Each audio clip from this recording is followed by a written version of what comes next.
You're listening to the Hidden Killers podcast with Tony Brueski. Featuring attorney, guest, and former felony prosecutor Eric Faddis. Chad Daybell, his trial coming up very, very soon. Lots of counts. Conspiracy to commit first-degree murder by grand theft, first-degree murder of Tylee Ryan, conspiracy again, and that one for JJ in first degree. Then we got conspiracy again in first degree for Tammy, and then again for Tylee Ryan and JJ Vallow. Then you got insurance fraud against two insurance companies. There's a lot of stuff. There's a lot of stuff. And if we all remember the last episode of this series, it ended with Lori Vallow being charged and testifying and then giving that nice little speech about, the kids having new jobs at Costco in heaven. And it's all good. It's all good in the hood for Lori. I don't know that Chad's quite as crazy as she is, but, time will tell. Joining us to discuss, attorney Eric Faddis, former prosecutor, defense attorney. Yeah. What's the preview here if we're doing the trailer for the Chad Daybell upcoming trial? What's in it? I think it's going to be less zany than his wife's trial. Like you said, I think he's a little more composed.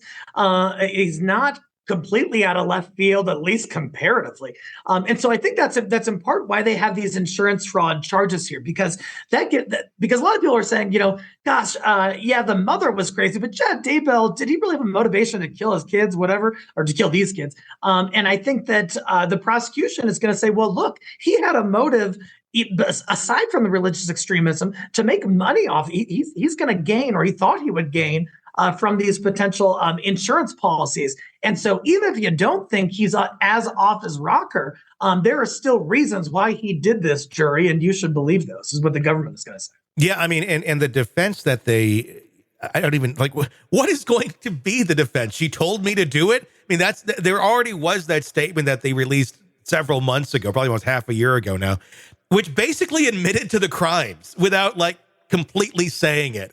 But, it was influenced by her onto him and Alex, and they were controlled by her sexual powers. And I thought that was kind of weird. It was all worded, too, because it was like there should have been a comma there in part of it where it was like, is it implying there were sexual powers on her brother, too? Which is a whole other question. But, yeah, I mean, that's not a defense. When you have the bodies of two dead children found at your house, that a lot of defenses go out the door. Okay, so one potential defense that comes to mind that based on that statement is duress, but I don't think it's going to fly here. Duress is when essentially someone forces you to commit a crime and you don't really have the willpower for whatever reason to say no. Here, Chad Daybell's a pretty hulking big dude. There's no way that his wife would have forced him to do something against his will and he couldn't just say no. So duress is not going to be the defense. Is it going to be just blaming everything on his wife? That's probably the horse they're going to ride, but how far that's going to get them is up in the air. I mean, I'm going to guess the only goal here at this point is to try and get the death penalty off the table or to not get that as a sentence. I can't imagine there's really any strategy that John Pryor has to convince a jury that Chad Daybell is innocent. No, if there was some, a piece of evidence that destroyed the whole prosecution's case, I think we would have heard of at least a reference to it by now. I don't think they've got a whole lot. And like you said, the death penalty is on the table. And so perhaps they're thinking, hey, if we can at least spare this dude's life, that is as much of a win as we're going to get here. Yeah. Chad Daybell's attorney is planning on calling about 7 expert witnesses from what we understand, which is, different than Vallow. Lori didn't call anybody. We rest. Who?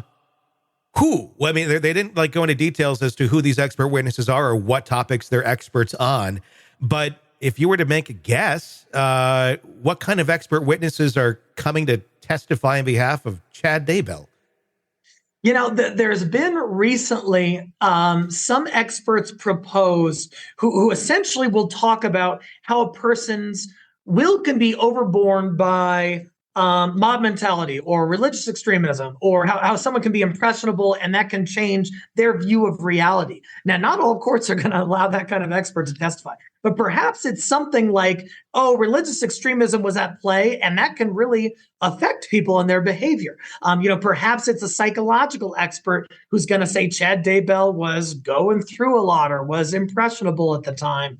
Are any of these experts really going to win the day for the defense? I don't think so. But could it, have influence on the fact finder who's going to determine whether he lives or dies? Possibly. Yeah, it just kind of plays back into that of, life or death and what exactly that jury will decide. It's going to be a fascinating one to watch no matter what. Sick of the ads? We are too. Start listening with no commercials now and get access to all of our episodes in advance of everyone else. Become a True Crime Today Premium Plus subscriber on Apple Podcasts. Search True Crime Today Premium Plus on Apple Podcasts or go to our podcast page and sign up now. True Crime Today Premium Plus. Sign up now.